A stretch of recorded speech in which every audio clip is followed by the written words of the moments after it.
Hey everyone, thanks for joining me. If you watched my intro video, you know that we're going to be working a lot of squat mechanics barefoot.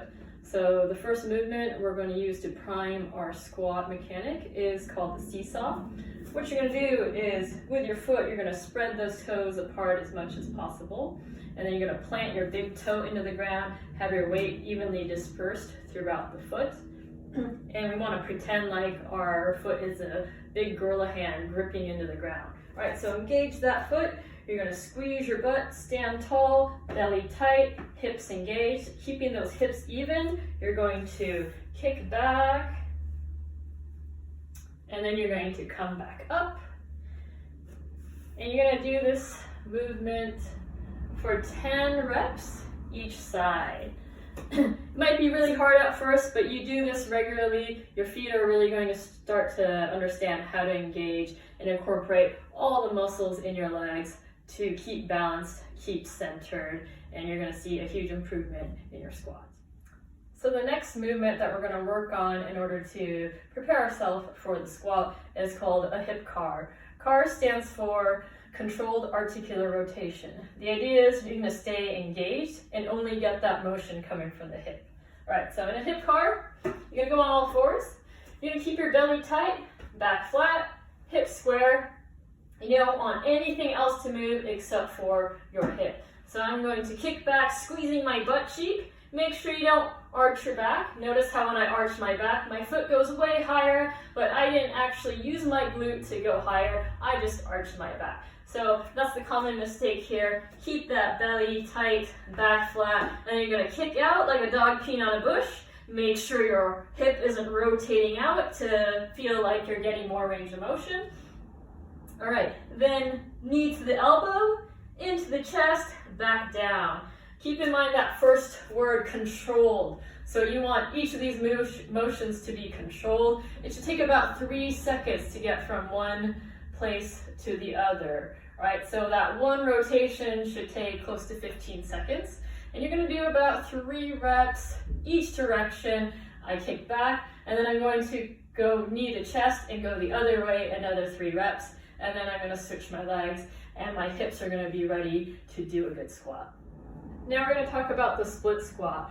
I want you guys to warm up with no weight to begin with. Maybe get 5 to 10 reps on each leg. And if that is really easy for you, you're keeping very well balanced, everything's staying engaged, you could really feel your glute and hamstrings working, and you feel like you could do like 100 reps, then maybe add some weight. If that's difficult for you, I want you to keep these unweighted throughout the rest of the sets. Okay, so just like with any squat, you always want your knee tracking your toe, and you don't want your knee passing the toe, going in, out, odd directions. You always want to stay with the knee behind the toe. Like we did with the seesaw, you're going to engage your foot, so big toe goes on the ground, you're going to grip that ground. The other leg is going to go back on the chair, and you want to try to focus on using this leg. This leg is just here for balance. Try not to push into the chair to rely on the other leg for balance. This is the side you're going to focus on. Now stand up tall, chest up, belly tight, and you're going to go down, ideally hitting hip crease below parallel, and then you're going to lead with the chest, stand up tall, squeeze that butt cheek, all while keeping the hips square, belly tight, chest tall. All right, the 2 movements you're going to be seeing in the Metcon is the squat clean thruster and the plank shoulder tap. For the squat clean thruster, you're going to have one piece of equipment. It could be a jug of water, laundry detergent, a dumbbell. Not 2 dumbbells, you're going to just use 1. Dumbbell's going to start on the ground right between your feet, and you're going to squat clean that up, and then you're going to go right into a thruster. All right, it's going to look like this. Hips low, drive that weight up to your hips. You're going to get under it, into a full squat, and into a thruster.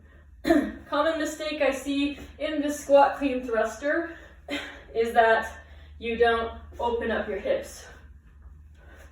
Notice how I just use my arms and then I pushed up. That is not a squat clean. In a clean, you're going to have to open up those hips, get that weight up, float it up, and then get under it. If that's difficult for you, I suggest that you power clean it, and then you're gonna thruster that weight, right? So that way you're opening up those hips, getting that weight up to your shoulders, and then you're gonna thruster. All right, next one is the plank shoulder tap. We wanna make sure we have a great plank position. So straight line from the head to the feet. You wanna squeeze your knees together, engage your core, engage your butt, and from this position, pushing into the ground with your hands, you're going to tap your opposite shoulder. You want to be moving your hands quickly, that way you don't crash onto your face. Common mistake here is the shift in weight. I'll see a lot of up, going over, or having your butt up in the air, or sagging your hips. All right, keep those feet together, knees together, squeeze them together, squeeze your butt. First off, get into that good plank position, and then move those hands quickly. And we try not to shift your weight too much. A little bit is going to happen, but we just don't want to see that big shift rotating our hips around. All right, good luck with that.